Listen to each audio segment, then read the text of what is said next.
নানা আয়োজনের মধ্য দিয়ে পঞ্চগড়ে মুক্ত দিবস পালন হয়েছে। পঞ্চগড় থেকে আব্দুর রহিমের প্রতিবেদনে দেখুন বিস্তারিত।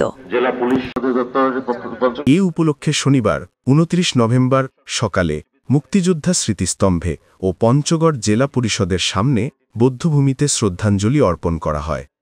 শ্রদ্ধাঞ্জলি অর্পণ করেন পঞ্চগড়ের নবাগত জেলা প্রশাসক কাজী মোহাম্মদ সায়েমুজ্জামান, অতিরিক্ত police super Farhad Hossain, civil surgeon doctor Mizanur Rahman, জেলা রেজিস্ট্রার আফসানা বেগম।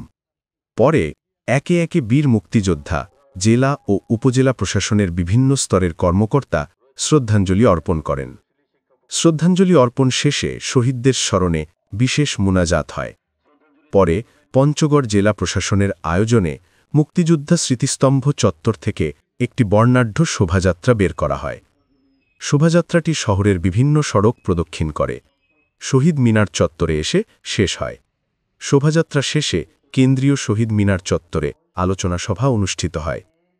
বীর মুক্তিযোদ্ধারা জানান, ১৯৭১ সালের ২৫ মার্চের পর পাক বাহিনী সারা দেশে আক্রমণ শুরু করলেও ১৬ এপ্রিল পর্যন্ত পঞ্চগড় মুক্ত থাকে।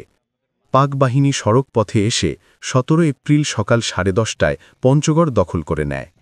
তবে তেঁতুলিয়া সড়কের অমরখানায় চাওয়াই নদীর ওপর একটি ব্রিজ ভেঙে দেওয়ায় পাক সেনারা তেঁতুলিয়া ঢুকতে পারেনি। মুক্তিযুদ্ধের পুরো সময়কাল তেঁতুলিয়া ছিল পাক হানাদার মুক্ত।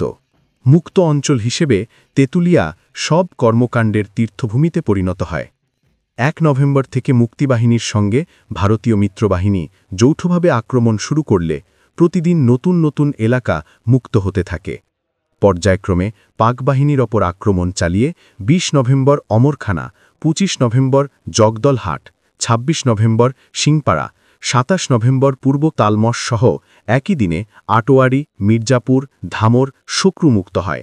২৮ নভেম্বর রাতে পাক বাহিনী দেবীগঞ্জ ও নীলফামারীর ডোমার হয়ে সৈয়দপুরের দিকে পিছু হটতে থাকে, আর এভাবেই ২৯ নভেম্বর ভোরে হানাদার মুক্ত হয় পঞ্চগড়।